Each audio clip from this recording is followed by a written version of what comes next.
Hello, I'm Jamon Jordan, official historian for the city of Detroit.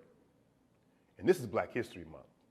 I want to welcome you to some wonderful programming called Undefeated, a look at Black history in the city of Detroit through the lens of dance, music, architecture, spoken word, and other genres. Available on Channel 22 and at DetroitArtsandCulture.com. Please enjoy.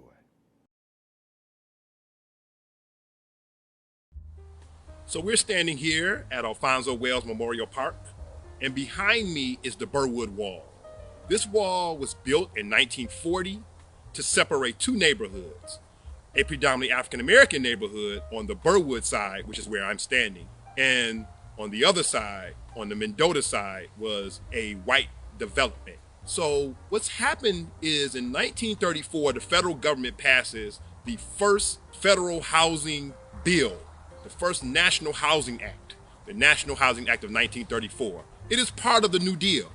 And Franklin Delano Roosevelt is passing this to assist working class people in getting a home loan. It's the Great Depression, and they're unable to get a home loan by going to a mortgage company or a bank. And so for these working class people to get a home loan during the Great Depression, they're going to need assistance from the federal government. The federal government is already involved in paying construction workers to go back to work and build homes because the housing stock in large parts of the United States is inadequate for the amount of people who live there. Many of the people who own homes are in foreclosure during the Great Depression, and many of the people who want to get a home are unable to get a home loan. The federal government creates the Federal Housing Administration under the National Housing Act of 1934. The FHA is going to back those home loans for working class people. So instead of them trying to go to a bank and be turned down, or going to a bank or a mortgage company and that bank giving them an interest rate of 12 and 13 or 14%, the FHA is going to back those loans at 3% interest rate, 2%, in some cases 1%, with a low down payment to assist working class folks to get a home loan. However, there's a caveat that the federal government is doing. And the federal government is giving these home loans to working class people with the express purpose that they cannot be given in integrated neighborhoods.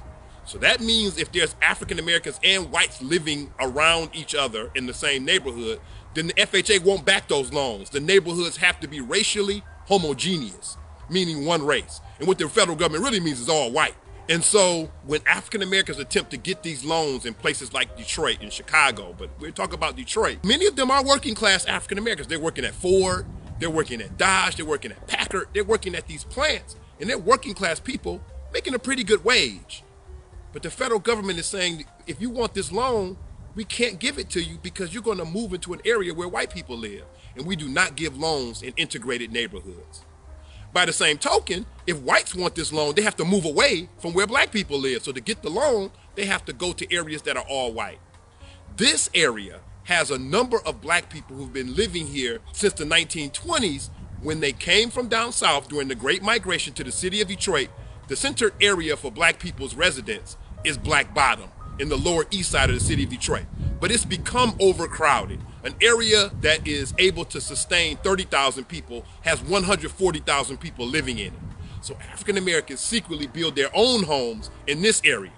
So when the federal government starts paying for houses to be built just north of where we are, when they find out that African Americans live here, they're going to stop the building of those homes, and they're going to stop the financing and backing of those home loans. The white developer builds this wall in accordance with the federal government's directives, a 6-foot wall to separate the white housing development from where black people live.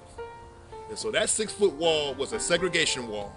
It ran from 8 Mile to Chippewa, so roughly a half-mile long wall at 6 foot high. And this would allow whites who were buying these homes to get a home loan backed by the FHA. This is a sad period of America's history. The African Americans were blocked from one of the central ways of building wealth and moving up economically, and that is owning a home.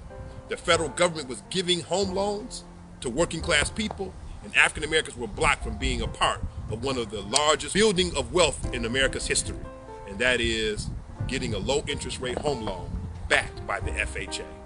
This will be outlawed by the federal government itself in 1968. 1 week after Dr. Martin Luther King Jr. is assassinated, the federal government passes the Fair Housing Act of 1968. And that will outlaw the practices of real estate companies, banks, and the federal government itself, and their practices of keeping African Americans from getting home loans that would be backed by the FHA. But of course, the damage had already been done. For decades, African Americans were blocked from getting home loans while whites were buying homes that were appreciating in value. So whites, of course, moved up in wealth. By the time we get to the 60s and 70s, they've owned homes for 30 and 40 years, and that home that they bought for $8,000 is now worth $80,000, $60,000, in some cases $100,000. So they moved up in wealth. They're able to use the equity in that home loan to open up a business, send their kids to college, buy more property.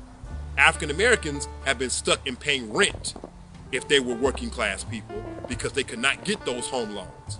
And so now the damage is done. You have a wealth gap. You have unequal education because housing and education go hand in hand. And you also have environmental racism because you have factories moving into areas where a lot of renters live, which will of course be more African Americans, and less factories moving into areas where people are homeowners, which of course would be more whites in those areas. And so we have all of these as holdovers from housing segregation and housing discrimination practiced by the federal government. And this wall is an indication of that. And about a decade or so ago, an artist and of course people from the community did this mural on this wall, at least on this part in the park in Alfonso Wells Memorial Playground. So we can see this mural that changes this wall from being just a cold, dead, gray segregation wall to a wall that kind of expresses the community's feelings about where they live.